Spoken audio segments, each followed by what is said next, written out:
Namaste. I am going to talk to you about some important public health information on cervical cancer. I am Dr. Arvind Ramkumar, Senior Consultant Surgical Oncologist at Columbia Asia Hospitals, Bangalore. This picture shows the uterus and the cervix.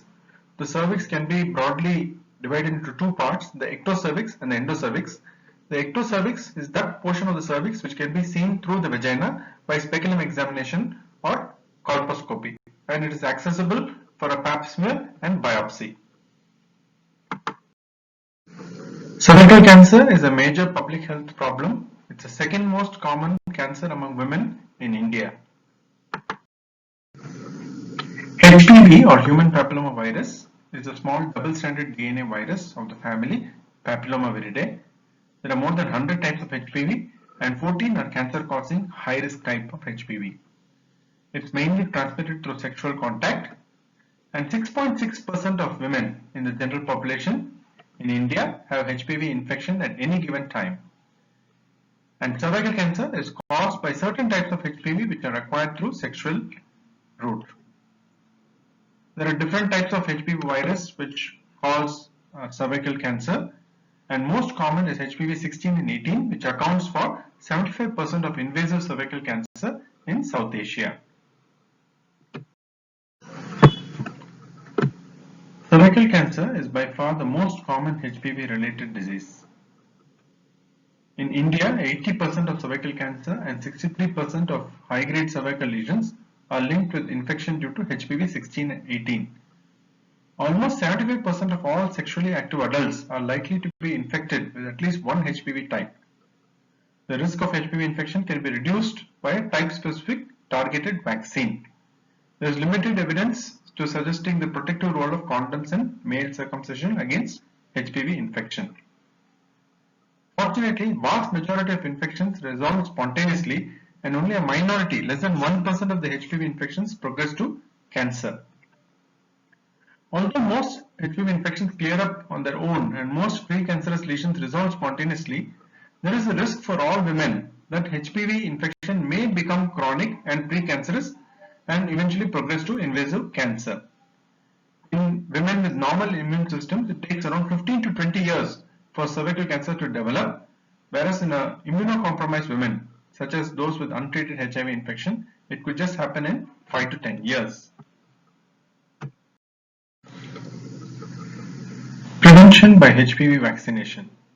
Two vaccines are available in India. They are Cervarix, which is a bivalent vaccine, and Gardasil, a quadrivalent vaccine.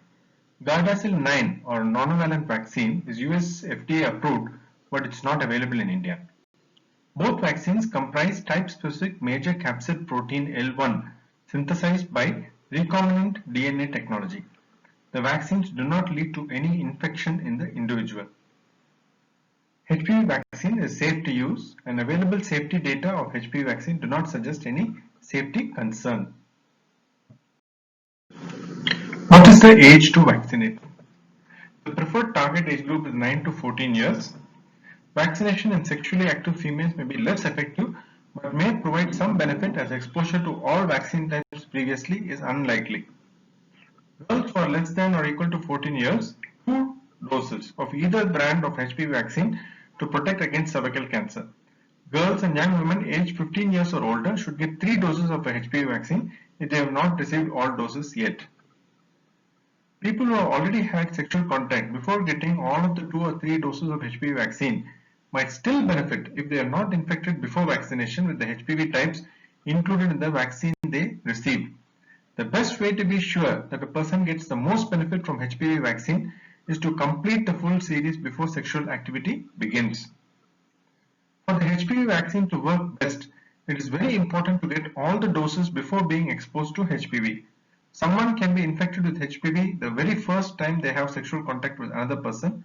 It is also possible to get HPV even if sexual contact only happens once. For the 2-dose schedule, the minimum interval between doses should be 6 months. Either HPV 4, 0, 2 and 6 months or HPV 2, 0, 1 and 6 months is recommended in a 3-dose series for females aged 15 years or older. CDC recommends that the second dose should be given 1 or 2 months after the first and the third dose should be given 6 months after the first dose. Vaccination in males is not recommended at present in the Indian setting. For further information, you can look up the website of Indian Academy of Pediatrics Advisory Committee on Vaccines and Immunization Practices.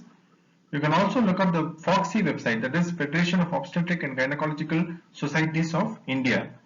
Hope this information was useful to you. Thank you.